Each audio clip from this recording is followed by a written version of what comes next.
Por eso la historia de mi madre es diferente a la de mi papá.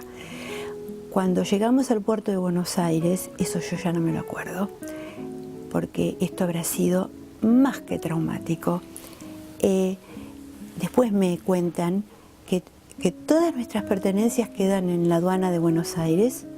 A mi mamá y a mí nos dejan bajar, a mi papá no lo dejan bajar porque vinimos de Frente March con papeles con apellidos judíos, y el gobierno de Perón, que era a favor del eje, no deja entrar judíos, cosa que nuestra familia en Argentina no nos avisa.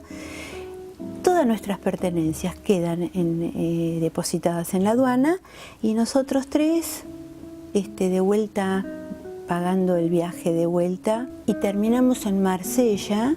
Y en Marsella yo tengo un único recuerdo de un hotel que tenía 2 timbres, uno con el dibujito de un varón y uno de una mujer, si vos llamabas a un ballet o a una mucama, nada más.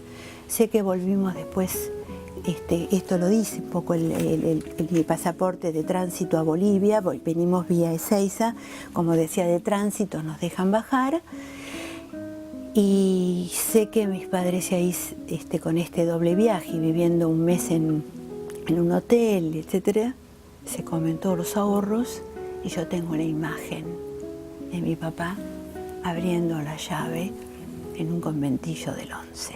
¿En un conventillo del 11? Siendo que mi papá, yo mira, acá tengo la foto cuando yo volví. Esta es mi casa de Múnich. Sí. Hoy yo la fui a ver en un congreso que estuve, una casa cerca del Engrichgarten, es como decir cerca de Recoleta, y yo durante muchísimos años yo soñaba con la palabra Fürzen, no sabía lo que era, hasta que por suerte alcancé a preguntarle a mi papá, ¿qué es Fürzen? Belita, nosotros vivíamos en Sedanstraße 14. Mi situación es límite, yo sueño en alemán.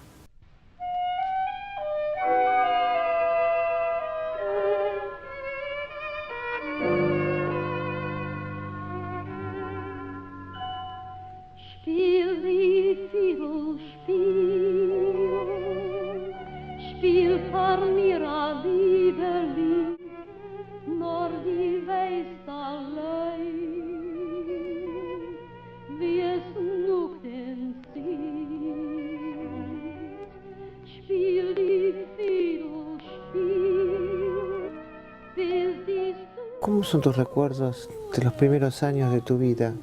Ya me contaste la impronta del silencio de ser hija de sobreviviente, pero vos me decías recién que viviste como, te sentías una paria. Sí. ¿Por qué?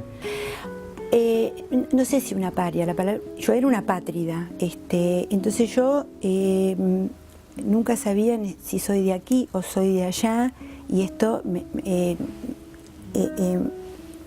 por ejemplo... ¿Pero esto es porque la sociedad argentina no te daba ese lugar? No, no. ¿O tu familia de pertenencia no te terminaba de definir? ¿Por dónde la interpretás? No, yo nunca tuve problemas con la sociedad argentina. Yo, si hay algo que le estoy agradecida a la Argentina, es que si no fuera la Argentina yo no tendría una nacionalidad, más allá de que situaciones de gobierno momentáneas nos mandaron de vuelta, pero después volvimos, nos quedamos. Lo otro que surge mucho con los sobrevivientes de muchas tragedias, pero en la ciudad se ve mucho, cuando dan testimonio, el tema de la culpa. ¿Por qué a ellos les tocó sobrevivir? ¿Pensás que también esto se transmite en la familia o en tu caso? ¿Había algo de esto? Claudio. ¿Y vos que lo trabajaste? Yo lo trabajé, pero a ver, esa fue la historia de mi suegro. Mi suegro pierde... ¿A sus chiquitos? 2 nenas. ¿Cómo se salva él? Porque mi suegro sabía polaco y alemán. Entonces los alemanes lo usaban de Dolmetscher, que es traductor. Él estaba en la oficina. Un día cuando vuelve al gueto, le dicen, se llevaron a su mujer y a sus hijas. Nunca soportó la culpa.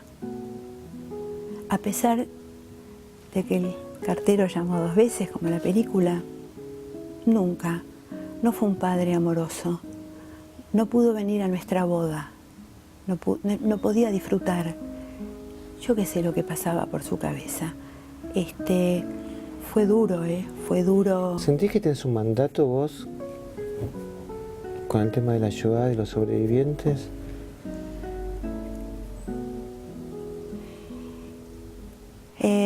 Mirá, Claudio, tengo 30 años de análisis encima, me analicé 7 años en París. Sobre todo porque yo necesitaba volver a Europa. El análisis se daba en la ida y vuelta. No, yo no tengo un mandato. Es duro lo que voy a decir, yo creo... Es una conversación de amigos y es para hablar de la historia de vida. Y por otro lado, creo que no es lo mismo, como dicen los tanos, parlare de morire que morire. Los que estuvieron en el Holocausto fueron ellos, no yo. Y hay que tener mucho cuidado con el tema, y esto tengo una posición tomada. Si uno habla mucho del tema, es la mejor manera de olvidarlo. La pregunta fue desde lo positivo, obviamente. Lo positivo... Y tenía que ver con esto de poder escribir esto. Exactamente. No. Tenía que ver con esto, de esta capacidad tuya de poder poner en palabras esos silencios, pero para que otros aprendieran. A esto me refiero. Claudio, Lo del mandato. Mi tesis no la acepta cualquier editorial. ¿Sabes por qué? Porque no es mediática ni taquillera. Yo lo que me importa analizar, para que no se vuelva a repetir, de hecho se repitió en Argentina con el proceso, paso a paso, por eso se llama paradigma. Cuando vos dejaste un precedente en la historia, creás jurisprudencia. Y cuando no hay crimen y castigo, ¿no? A ver, ¿qué dijo Hitler? 2 cosas. ¿Quién se acuerda del genocidio armenio? 1, 2. Si no hubieran existido los judíos, yo los hubiera inventado. O sea que siempre necesitas inventar un chivo expiatorio. Hoy no es el judío el chivo expiatorio. Hoy el chivo expiatorio son los africanos, en Argentina los bolitas, los paraguayos. Lo distinto y lo que puede molestar en algún momento. Por ejemplo, a mí lo que me importa preguntarme, ¿cómo un hombre culto, que padre de familia, que escuchaba Beethoven y leía Goethe, und so weiter, iba a hacer su trabajo cotidiano y diario y decir, hoy maté a tantos eslavos, porque no fueron solamente judíos, a tantos eslavos, a tantos negros, a tantos homosexuales, hice un trabajo. Es fácil decir no porque estaba en desorden mental. No, no estaba en desorden mental. Vos para llegar a ese punto es muy fácil. Saca un parlamento, hace un estado de excepción, no tenés la regla de crimen y castigo, entonces todos sacamos al enanito fascista que tenemos adentro. ¿Sabes cómo se llama eso? Pulsión de muerte, y es por estructura. Por eso Walter Benjamin va a decir, civilización y barbarie son las 2 caras de la misma moneda. Lo que es el aporte científico mío de mi tesis es haber inventado una fórmula que se llama la lengua del horror. ¿Qué es la lengua del horror?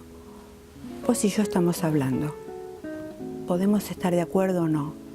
Si no me gusta lo que vos me decís, yo puedo decirte y vos por eso no me vas a mandar al horno. Cuando hay lengua del horror es que los dos comparten una gramática. El nazi podía compartir con el que fuere una gramática, los dos entendían las palabras, pero no había paridad. Si yo te trato a vos de subhumano, vacilo, rata y demás, diga lo que te diga, vos no tenés autoridad como sujeto a contestarme. Entonces esa es la lengua del horror. Bueno, eso es lo que me llevó a sacarme un 10 en esta tesis, porque es lo que yo aporto como mi investigación de tesis de doctorado, que no es de maestría. Yo tengo que aportar algo nuevo. En esta vida tuya, como hija de sobrevivientes, como inmigrante, los judíos, ¿trató de ser corrido, fue silenciado o era el orgullo, era el sello distintivo para seguir adelante en esta vida que tuviste que recrear con tus padres acá? Mira, La educación en mi casa fue clarísima. Como verás, tengo ahí. ¿Fue? Yo tengo diploma de maestra de hebreo. Esta es la respuesta. Es más, y si me preguntás, vos no me preguntaste, pero yo me lo voy a autopreguntar. Por eso me encanta que me digas qué pregunta te hubiese gustado que yo te pregunte. ¿Crees en Dios? No, Dios no existe, porque si Dios hubiera existido, no hubiera permitido que 1,5 millones de criaturas hubieran sido muertas, porque para mí no existe, por algo será. No, yo no creo en la predeterminación, creo en el azar y la contingencia. Y ahora te voy a preguntar, sabiendo la respuesta, pero quiero que le digas vos, ¿y se puede ser judío sin creer en Dios? Absolutamente, absolutamente. ¿Por qué sí? Porque si no, hacemos una discriminación.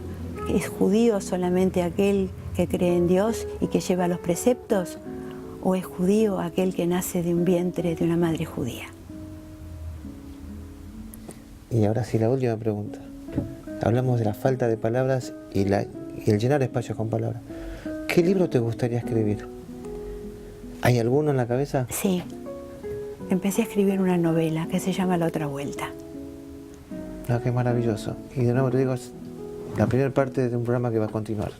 Muchísimas Te agradezco gracias. muchísimo. Muchas gracias, Claudio.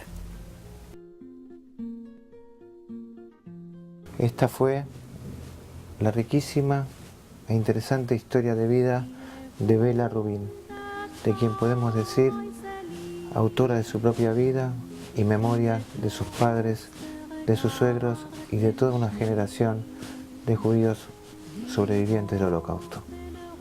Bela Rubin, con su saber, es una hacedora del Bicentenario.